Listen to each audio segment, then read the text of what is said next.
Hello students, Pioneer convent school की कक्षा में आप सबका स्वागत है। बच्चे, आज हम करेंगे कृतिका पाठ 1 माता का आंचल, जो आप कर चुके हैं। हम उसकी आज दोहराई करेंगे। तो इसके लेखक कौन है? इसके लेखक हैं शिवपूजन सहाय। ये क्या है? लेखक ने अपना ये उपन्यास लिखा है। क्या बताया है इसमें? लेखक ने अपने इस उपन्यास में ग्राम्य संस्कृति कौन सी होती है? गांव की संस्कृति की। गांव में बच्चे लोग कैसे रहते थे, बचपन के क्रियाकलाप का मतलब है कि किस किस तरह की क्रिया, मतलब काम किया करते थे वो बच्चे। अपना दिन कैसे बिताते थे, क्या खेलते थे, कैसे उनकी स्कूलिंग थी, मतलब शिक्षा ग्रहण करने का क्या सोर्स था, का वर्णन करने के साथ साथ यह भी स्पष्ट किया है कि जो बच्चा है वो पिता के साथ भले ही कितना अधिक समय बिताता हो, किंतु आपदाएं क्या होती है? मुसीबत में माँ की गोद ही प्रिय लगती है। तो लेखक ने अपने इस उपन्यास में 3 बातों का वर्णन किया। फर्स्ट, ग्राम्य संस्कृति के, गांव की कल्चर के बारे में बताया। सेकंड, अपने बचपन के काम बताए कि वो क्या क्या किया करते थे, किस तरह के खेल खेला करते थे। तीसरा, उन्होंने क्या बताया कि कोई भी बच्चा पिता के साथ कितना ही अधिक समय बिता ले, किंतु अगर कोई मुसीबत आ जाती है तो वो हमेशा माँ के पास ही सुरक्षित महसूस करता है। बच्चे, आपका इन चैप्टर्स में से, कृतिका के चैप्टर में से कोई भी गद्यांश नहीं आता है, तो आपको इसके सिर्फ मेन पॉइंट्स को ही समझना है। पाठ के मुख्य पात्र कौन है? भोलानाथ। भोलानाथ का नाम क्या था? असली नाम था इनका तारकेश्वर नाथ, लेकिन पिता प्यार से उसे भोलानाथ पुकारते थे। आगे देखिए, भोलानाथ का अपनी माता से केवल खाना खाने व दूध पीने तक का ही नाता था। इसका मतलब ये है कि जो भोलानाथ थे वो अपनी जो मदर के पास सिर्फ खाना खाने, दूध पीने के लिए, खाने पीने के लिए ही जाते थे। वह अपना अधिकांश मतलब ऑलमोस्ट टाइम पिता के साथ ही बिताते थे। पिताजी ही लेखक को नहला धुलाकर पूजा में अपने साथ बिठाते थे। तो इस लाइन से क्या पता चल रहा है कि लेखक के छोटे छोटे काम, उसको नहलाना धुलाना, मंदिर में लेकर जाना, पूजा करवाना, ये सब कौन कराते थे? उनकी माता नहीं, बल्कि उनके पिता कराते थे। तो इन एग्जाम्पल से आपको क्या पता चल रहा है कि जो बच्चा था वो ज़्यादा समय किसके साथ बिताता था? पिता के साथ। माथे पर बबूत का तिलक लगाते। बबूत क्या होता है? जब हम मंदिर में जोत जलाते हैं, वो धूप जलाते हैं, तो उसकी जो राख बन जाती है उसको बबूती बोल देते हैं। तो जो पिता थे वो बच्चे के माथे पर बबूत का तिलक लगाते थे। पिता का एक रूटीन क्या था कि वो गंगा पर मछलियों को आटे की गोलियां खिलाने जाते थे। तो जब भी वो आटे की गोलियां मछलियों को खिलाने के लिए गंगा पर जाते थे तो लेखक को अपने कंधे पर बिठाकर ले जाते थे। अब ये जो बच्चा जो खेल खेलता था तो पिता उसके खेलों में भी शामिल होते थे। तो पिता और बच्चे के संबंध से रिलेटेड कोई भी क्वेश्चन आता है तो आप ये एग्जाम्पल्स डाल देते हैं। नेक्स्ट, भोलानाथ व उसके साथियों के खेल। एक क्वेश्चन आता है आपका, टेक्सचुअल भी है, कि भोलानाथ व उसके साथियों के खेल बताइए। बच्चे, आपका कोई भी क्वेश्चन उठा के साथ वो वैल्यू बेस्ड क्वेश्चन को भी डालते हैं। फॉर एग्जाम्पल कि भोलानाथ और उसके साथियों के खेल बताइए, उसके साथ ही अपने खेलों का वर्णन करो। तो ये एक गाँव का सीन है, बहुत पहले का गाँव। अब गांव में भी बहुत सारे चेंजेस हो चुके हैं, तो डिफरेंस क्रिएट करना होता है। अब देखिए, फर्स्ट स्टेंजर में आपको कौन सा क्वेश्चन समझ में आया कि लेखक ने उपन्यास में किस किस चीज़ का वर्णन किया। उसके बाद उसका असली नाम क्या था, भोलानाथ नाम उसको किसने दिया। नेक्स्ट में माता के साथ उसका संबंध सिर्फ खाने पीने का था, ज़्यादा समय वो किसके साथ बिताता था? अपने पिता के साथ। उसके बाद भोलानाथ और उसके साथियों के खेल करते हैं। आपके जो चैप्टर में जो वर्ड्स हैं वो बहुत डिफ़िकल्ट टाइप यूज़ हुए हैं, आप इसको इजी कर सकते हैं। देखिए कैसे, जैसे देखिए आप लोग बचपन में अब आजकल के बच्चे बचपन में ऐसी चीज़ें यूज़ करते हैं, ऐसी चीज़ें खेलते हैं जो मार्केट में बनी बनाई मिल जाती है। लेकिन अगर हम बहुत पुराने टाइम को देखें तो बच्चों के पास फैसिलिटी नहीं थी कि वो मार्केट जाएं और उन्हें बनी बनाई चीज़ें मिल जाए, ना ही पेरेंट्स लेके देते थे, ना ही मार्केट में ऐसी चीज़ें मिलती थी। तो बच्चे अपना खेलने के लिए जो सामान था वो खुद बनाया करते थे। तो भोलानाथ और उसके साथी क्या करते थे, एक तो मिठाई की दुकान लगाते थे, मतलब कि नकली की दुकान लगाते थे, बनाते थे और वो गेम खेला करते थे। अब दुकान के लिए वो किन किन चीज़ों का यूज़ करते थे, नहाने वाली छोटी चौकी, उसको वो क्या करते थे, रंगमंच बना लेते थे। रंगमंच क्या होता है, मतलब एक टाइप का स्टेज, आप किसी मिठाई की दुकान पर जाएंगे, काउंटर होता है, तो उसी को वो एक चौकी को रखकर जहाँ पर मिठाई रखी जाती है वो काउंटर टाइप बना लेते थे। पत्ते देखे होंगे आपने, है ना, और कचौरियाँ भी देखी होंगी। तो वो पेड़ों के पत्ते ले लेते थे और उसको कचौरियाँ बना देते, क्योंकि वो एक नकली की दुकान का गेम खेल रहे हैं, तो उनको सब कुछ नकली का बनाना है और ऐसी चीज़ें यूज़ करनी है जो उनके आसपास मिल जाती हैं। क्योंकि ये गांव में रहते थे तो मिट्टी ईजिली मिल जाती थी, गीली मिट्टी को हम क्या कर सकते हैं, कोई भी शेप दे सकते हैं। तो ये गीली मिट्टी से क्या बना लेते थे, जलेबियाँ बना लेते थे। जलेबियाँ आधी रेडी होती है ना, तो गीली मिट्टी को वो जलेबी की शेप देकर मिठाई बन जाती थी। फूटे घड़े, अब घड़े यूज़ करते थे, पहले लोगों के पास फ्रिज नहीं होते थे, तो घड़े जो फूट जाते थे, टूट जाते थे, उसके जो टुकड़े होते थे उससे वो बताशे ये पताशे होते हैं, मतलब उनको कुछ वैरायटी चाहिए थी नकली की दुकान में मिठाइयाँ लगाने के लिए। तो उन्होंने मेज किसको बना लिया, चौकी को, चौकी के ऊपर इस तरह से इन्होंने मिठाइयाँ नकली की बना ली। तो आप इन इजी वर्ड्स से आपके क्वेश्चंस रेडी कर सकते हैं। नेक्स्ट देखिए, बारात निकालना। अब वो एक बारात का गेम करा करते थे कि एक जगह से दूसरी जगह बारात को लेकर जाना। अब कनस्तर क्या होता है, कनस्तर आपने घर में तसला देखा होगा जो लोहे का होता है। आपने 9th में माटी वाली एक चैप्टर किया था, उसमें भी माटी वाली एक कनस्तर का यूज़ करती है, बट्ठल बोल सकते हैं आप उसको। उसका तंबूरा बजता, मतलब अब शादी करनी है, बारात निकालनी है, तो कुछ ढोल धमाका होना चाहिए, तो उसके लिए वो कनस्तर को तंबूरा बजा लेते थे। तंबूरा मतलब कि बजाने के लिए, ढोल टाइप बजाने के लिए। आम के पौधों को तोड़ते थे और उसकी शहनाई बना लेते थे नकली की। चूहेदानी देखा होगा आपने, आजकल तो आप ऑल आउट यूज़ करते दवाइयाँ यूज़ करते हो, चूहों को मारने के लिए स्प्रे यूज़ करते हो, है ना। लेकिन पहले ऑलमोस्ट सबके घर में ये चूहेदानी होती थी, आज भी होती होगी। तो जो चूहेदानी टूट जाती थी, चूहेदानी की शेप क्या होती है, चौरस होती है। और पालकी, जब दुल्हन को लेकर जाते हैं, आजकल गाड़ियों में लेके जाते हैं, पहले पालकी होती थी, आपने कुछ मूवीज़ में देखा होगा। तो पालकी की शेप भी चौरस होती है, तो वो टूटे हुई चूहेदानी को पालकी बना लेते थे। एक बच्चा दूल्हा बन जाता था, एक बच्चा समधी बन जाता था।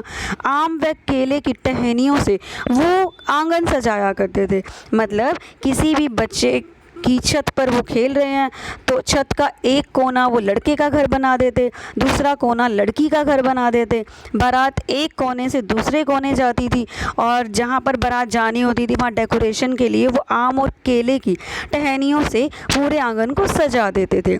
अब वो अलग अलग टाइप के गेम करते थे। तो खेती करते थे, आजकल आपको खेती की नॉलेज नहीं है, लेकिन पहले वाले बच्चे गाँव के यही सब देखा करते थे तो उनको इसकी नॉलेज होती थी। चबूतरा मतलब वही उनकी जो छत होती थी, ये आंगन होता था, किसी भी ऐसे एरिए को वो खेत बना लेते थे कि ये हमारा खेत है। और जैसे अगर वो छत पर खेल रहे हैं अपने चबूतरे पर, तो वो नीचे क्या करते थे कि गली नीचे जैसे देखते हैं तो डीप मतलब गहराई में गली होती है, कुआं भी गहराई में होता है, तो वहाँ से नकली का ऐसे रस्सी सी बांध लेते थे और बालकनी से वो ये शो करते थे कि अब ये हमारा कुआं है, तो गली को वो कुआं मान लेते थे और नीचे एक रस्सी लटका देते थे। 2 लड़के बैल बन जाते थे, कंकड़ पत्थर को उठाते थे, बीज के रूप में बीज बना लेते थे। दिए देखे होंगे आपने, तो मिट्टी के जो दिए होते हैं उसको वो तराजू बना लेते थे। तो तराजू का क्या यूज़ होता है, माप तोल करते हैं ना, ये जो भी फसल वगैरह उगती थी हाथों हाथ फसल काटते, क्योंकि ये गेम था। साथ के साथ ये फसल को बोते थे, साथ के साथ काट लेते थे, और फिर जब गेम ख़त्म हो जाता था तो पैरों से रोंद डालते, मतलब सब कुछ ख़राब कर देते थे। सब कुछ ही जो भी उन्होंने नकली का वहाँ पर बनाया हुआ था उन सबको बिगाड़ देते थे। ठीक है, तो यहाँ पर आप 3 अपने खेल कोई भी रेडी कर सकते हो क्वेश्चन के लिए। उसके बाद मूसन तिवारी एक पर्सन था गांव का, थोड़ा सा कम समझ में आता था इस पर्सन को। तो ये जो बच्चे थे मूसन तिवारी को बहुत छेड़ते थे, क्योंकि ज़रा सा भी छेड़ने पर ये चिढ़ता बहुत था। तो एक बार ये बच्चे खेल रहे होते हैं और आंधी आ जाती है। तो आंधी के आने पर इन्हें ये लगता था कि आंधी आती है तो आम के बगीचे में ही चले जाते थे, क्योंकि वहाँ पर आम गिर जाते थे तो उसको खाने के लिए। तो बच्चे आम के बाग की ओर दौड़े। वर्षा हो गई लेकिन, और उनको वहाँ पर वेट करना पड़ा, और डरे हुए भी थे क्योंकि बारिश बहुत तेज़ थी। जैसे ही बारिश रुकती है तो बगीचे में बिच्छू नज़र आते हैं, क्योंकि आपको पता है ना कि जब बारिश आती है तो नीचे मिट्टी से कीड़े मकोड़े निकलने स्टार्ट हो जाते हैं। तो ये डर जाते हैं बिच्छुओं को देखकर। भागते हुए वो जा रहे होते हैं, तो रास्ते में इनको मिलते हैं मूसन तिवारी। वो जा रहे होते हैं तो इनको वो चिढ़ाने लग जाते हैं। अब तिवारी जी क्या करते हैं, तिवारी जी इनकी कंप्लेंट इनकी पाठशाला में कर देते हैं। बेटा आपके तो यहाँ पर ना बहुत सारे स्कूल हैं और दूर दूर हैं, लेकिन गांव में उस टाइम बीच में ही मतलब एक पाठशाला होती थी। तो मूसन तिवारी जी क्या करते हैं, पाठशाला में चले जाते हैं, गुरुजी को बच्चों की शिकायत करते हैं। अब गुरुजी अपने कुछ पर्सन्स को, मतलब वहाँ पर जो उनके सेवक थे या टीचर थे, उन्हें मतलब लेके आने के लिए कहते हैं कि उन बच्चों को लेकर आओ। तो अब ये ले आते हैं। तो जो ये लड़का था, लेखक था, वो बहुत ज़्यादा रोता है। तो इसके जो पिताजी थे वो उसे चुप स्कूल चले जाते हैं। जब उनको पता चलता है कि बच्चे को ऐसे बुलाया गया, तो उसको रोता हुआ देखते हैं, और जो गुरुजी थे उनसे माफ़ी मांग के बच्चे को परमिशन ले लेते हैं कि मैं इसे ले जा रहा हूँ। अब ये बच्चा स्कूल से बाहर आते फिर अपने दोस्तों को देखता है। अभी तो रो रहा था, लेकिन दोस्तों को देखता है, फिर क्या करता है, पिताजी को क्या बोलता है कि मैं जाऊं। मतलब यहाँ पर इस एग्जाम्पल से मैं आपको ये बताना चाहती हूँ कि जो बच्चे होते हैं वो कितना ही अपसेट हो, सैड हो, कितना ही रो रहे हो, परेशान हो, लेकिन जब अपने एज ग्रुप के बच्चों को देखते हैं तो क्या करते हैं, उनको वो सारी बातें भूल जाती हैं कि वो किस बात पर रो रहे थे। यहाँ पर आपका एक मोस्ट इम्पॉर्टेंट क्वेश्चन आता है कि जो लेखक थे अपने दोस्तों को देखकर सिसकना क्यों भूल जाते हैं। सिसकना मतलब रोना। तो एक एग्जाम्पल तो ये डाल सकते हैं कि पहले तो वो रो रहे थे कि गुरुजी से डांट पड़ी, लेकिन बाद में क्या हुआ, बाद में जब उन्होंने अपने दोस्तों को देखा तो वो सब कुछ भूल गए। ऐसा ही एक एग्जाम्पल था कि जो माँ थी बच्चे को बहुत सारा तेल लगा देती थी, और बच्चा को ये चीज़ पसंद नहीं आती थी, वो रोता था जब मम्मा उसको तेल लगाती थी। मतलब ये जो लेखक हैं, तो जैसे ही घर के बाहर अपने दोस्तों के साथ खेलने चले जाते थे तो ये बातें वो भूल जाते थे कि किस बात पे वो उदास थे, किस बात पे वो रो रहे थे। तो यहाँ पर आपने ये दोनों एग्जाम्पल डाल देने हैं इस क्वेश्चन में। ठीक है, कौन सा क्वेश्चन था कि बच्चे से लेखक अपने दोस्तों को देखकर सिसकना क्यों भूल जाता है। तो आपने क्या बताना है कि कोई भी बच्चा जब अपने हम उम्र मतलब अपनी एज वाले बच्चों के साथ रहता है तो वो अपने घर की बातें, पिछली बातें भूल जाते हैं और वो खेलने में बहुत व्यस्त हो जाते हैं। व्यस्त मतलब बिजी। अब क्या होता है, एक बार ये खेत में जाते हैं, टीले पर, टीला होता है कोई ऊंची जगह, तो वहाँ पर ये चूहे का बिल होता है, उसमें शरारत करते हैं कि उसमें पानी डालते हैं। अब चूहे के बिल में ये शरारत करने के लिए पानी डालते हैं, लेकिन वहाँ से चूहे के बजाय कौन निकल आता है, सांप निकल आता है। अब बच्चे थे ये डर जाते हैं, डरते हुए, रोते हुए, चिल्लाते हुए ये बच्चे भागने लगते हैं। अब क्योंकि डरे हुए थे, कहीं पर स्टॉप नहीं होते हैं, तो गिरते हुए, पड़ते हुए, कहीं इनको पैरों में कांटे लग रहे हैं, कहीं से टकराकर इनके जो हाथ हैं, बाजू है, वहाँ पर कांटे से इनके मतलब खून आ जाता है। लहू लुहान का मतलब खून आना। तो भाग जाते हैं ये सब वहाँ से। तो किसी को कहीं चोट लगती है, किसी को कहीं। तो लेखक डरता हुआ घर पहुँचता है। अब इसको भी कहीं पर चोट लगी हुई थी, कहीं से इसको खून आ रहे थे, तो माँ की गोद में ये शरण लेता है। अब पिताजी बच्चे को बुलाने की बहुत कोशिश करते हैं, अपने पास ले जाना चाहते हैं, जानना चाहते हैं कि बच्चा क्यों रो रहा है, पूछते भी हैं इससे, लेकिन बच्चा कोई भी रिप्लाई अपने पिता को नहीं करता है, बल्कि वो अपनी माँ की गोद में जाकर छिप जाता है। तो ये एग्जाम्पल सिद्ध करता है कि अब लेखक अपना ज़्यादा टाइम किसके साथ स्पेंड करते थे? लेखक अपना ज़्यादा टाइम अपने पिता के साथ स्पेंड करते थे। बट अब ये जो सांप वाली घटना हुई, जब वो डरे हुए थे, जब उनके ऊपर मुसीबत आई, तो उन्हें जो रिलैक्स है वो कहाँ मिला? वो मिला उन्हें अपनी माँ के पास।